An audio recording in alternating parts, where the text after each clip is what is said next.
9 people were injured in an attack on the residence of a candidate for the Northern Provincial Council polls in Jaffna last night. That's right. The Executive Director of Election Monitor PAFREL, Rohana Hettiarachchi, says that a legal officer from PAFREL was among those injured.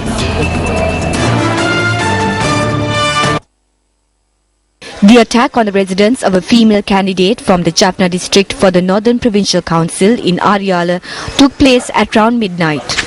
Police media spokesperson SP Buddhika Siriwardana said the attack had been carried out by a group of about 10 persons. A statement issued by Election Monitor Cafe notes that a team of independent observers went to the location immediately upon hearing news of the attack. The statement reads that an independent observer was also attacked at this instance. The injured independent monitor had been identified as K. Sugash, an official from PAFREL. An observer from our institution who went to the location to monitor the situation was also assaulted. He has been hospitalized. He had gone there to report on the incident or to make inquiries into the incident. We see this as a very disappointing incident. The political supporters and the legal officer from PAFREL who were injured in the attack were admitted to the Jaffna Teaching Hospital and had been discharged this afternoon. Several vehicles were also damaged in the incident, and the Wadukode police have initiated investigation based on a complaint lodged with them. At a media briefing convened today, journalists questioned the election commissioner on this incident.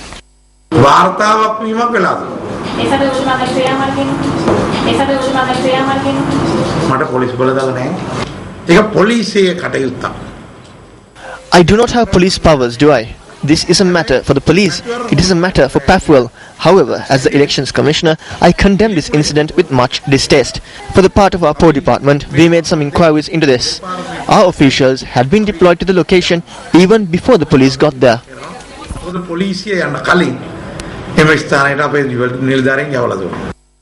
Meanwhile, an individual has lodged a complaint with the Wattawala police claiming to have been assaulted by a minister representing the central province last evening. The victim of the alleged assault was admitted to the Wattawala district hospital for treatment. Here is Sima Tiano Gala, I know what they are Angela, what they are the Baxi in Balikra Tower, Resipot and the Lester at the Baba Gaysarama. It was my 11 Metan Tiana Nigla Tower. Activists were preparing to hold a meeting opposite my residence. When I told them that it is illegal to hold a meeting outside our house since election campaigning concluded at midnight, then they grabbed me by the shirt and hit me.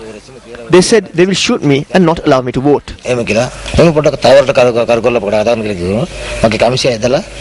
Papa Bara Gawa. There was at the innovation of Kutumberla, Kunuberla, Vedina Glegua, Chandadan and Nitnaglegua. The police noted that they have received a complaint regarding this incident. When we made inquiries from the minister against whom the allegations has been made, he said that a certain group had blocked his motorcade in Wattawala as he was travelling towards Nawalapitia. He added that the police had arrived at the location and restored calm and then allowed him and those accompanying him to continue on their journey. Now, issuing a statement, the US Embassy in Sri Lanka expressed concern regarding the attack on the residence of an electoral candidate, supporters and a member of a domestic election monitoring NGO.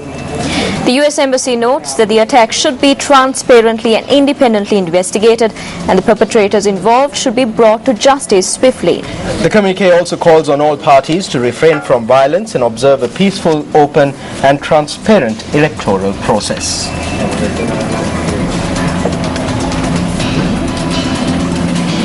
At a media briefing convened today, Transparency International Sri Lanka or TISL said that they were prepared to extend legal aid if pressure is exerted over public officials.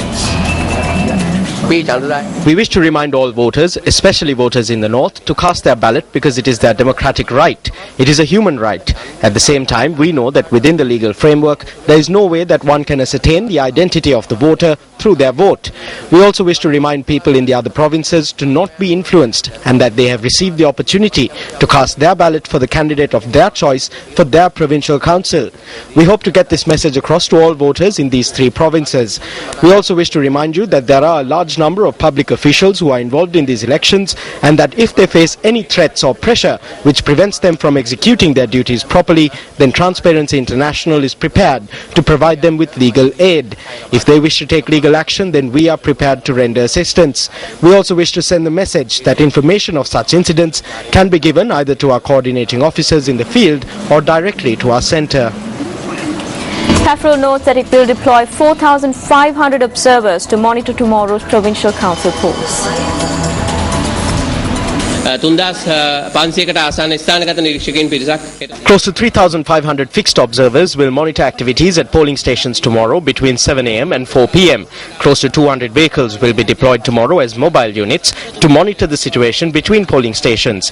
In addition, we deployed 3 teams to the Northern Province yesterday. Today, over 50 lawyers will leave for the Northern Province to monitor the elections there.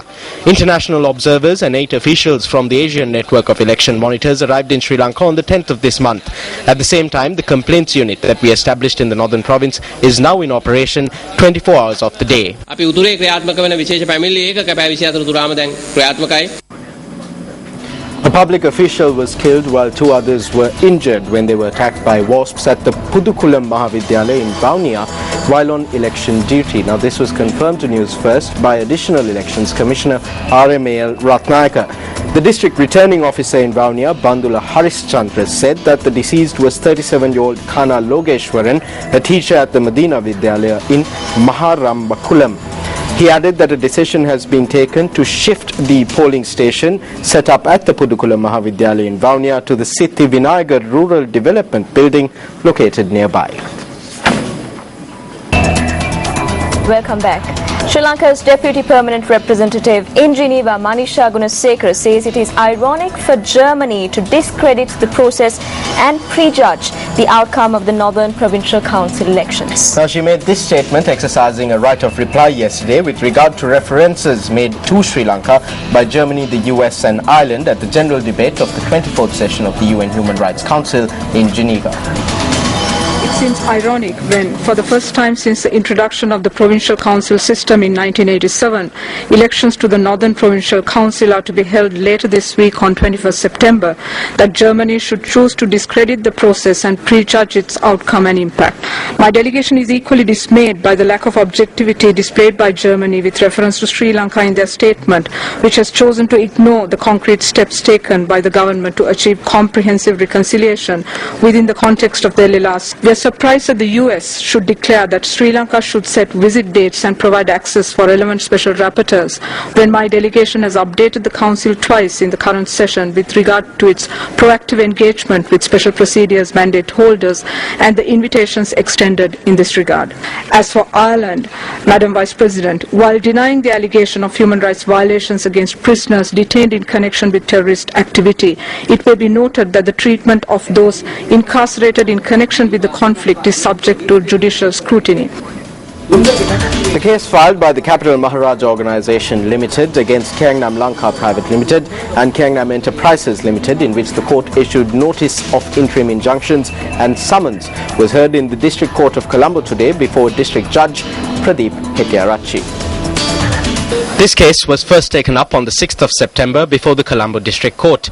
Considering submissions made by lawyers appearing for the plaintiff, Capital Maharaja Organisation Limited, Colombo District Court Judge Pradeep Hettiarachchi issued notice of an interim injunction to Kiangnam Lanka Private Limited. Kiangnam Lanka Private Limited and Kiangnam Enterprises reached an agreement with the Capital Maharaja Organisation in 2006 to construct the luxury apartment complex Dawson Grand at Dawson Street in Colombo 2. In keeping with this contract, construction was to be completed within 5 years. Filing this case in court, the Capital Maharaja Organisation Limited noted that Kiangnam Lanka Private Limited and Kiangnam Enterprises Limited had failed to complete construction within the agreed time frame. Appearing in the District Court of Colombo today, the counsel appearing on behalf of the defendants moved for a date to file answer and objections and also tendered a motion objecting to the jurisdictions of the court in view of an arbitration clause contained in the agreement between the plaintiff and defendants. President's counsel S.A. Parthalingam, who appeared for the Capital Maharaja Organisation, objected to the said motion and stated that the procedure was wrong. Following the objection made, the counsel who appeared for the defendants did not pursue with the motion. The court directed Kiangnam Lanka Private Limited and Kiangnam Enterprises Limited, the defendants in this case, to file their objections and answer on the 29th of October 2013. President's Counsel S.A. Parathalingam and Attorney-at-Law Niskan Parathalingam and Attorney-at-Law Niranjan Arulpragasam appeared for the plaintiff, the Capital Maharaj Organisation Limited, on the instructions of Attorney-at-Law G.G. Arulpragasam. President's Counsel Kanag Iswaran with Attorney-at-Law N. Sivendran, instructed by Attorneys-at-Law Neelakandan and Neelakandan Associates, appeared for the defendants Kiangnam Lanka Private Limited and Kiangnam Enterprises Limited. First up on Sports First tonight, Team Red Scorpion won the first match of the preliminary round in the Sri Lanka Baseball Classic 2013. The Sri Lanka Baseball Classic 2013 was worked off at the Sri Lanka-Japan Friendship Ground in Diyagama, Homagama. Red Scorpions, who took on the Bull Sharks in the opening match of the preliminary round, went on to score a 7-5 win.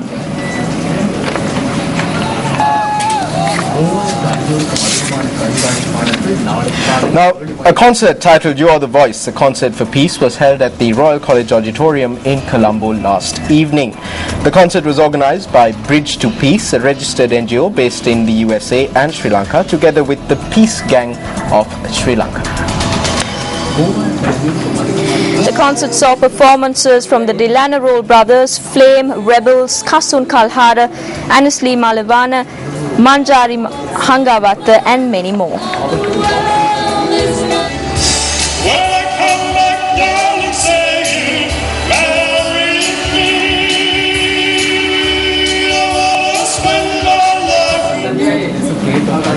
Before we go in for a short commercial break, let's take a look at the weather forecast for the next 24 hours in the main towns and cities across the island.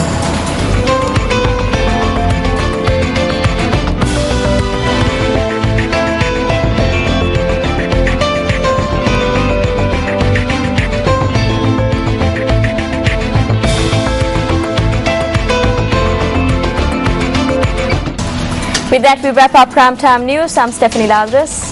And I'm Nadim Majid. Thank you very much for joining us. Good night and good luck.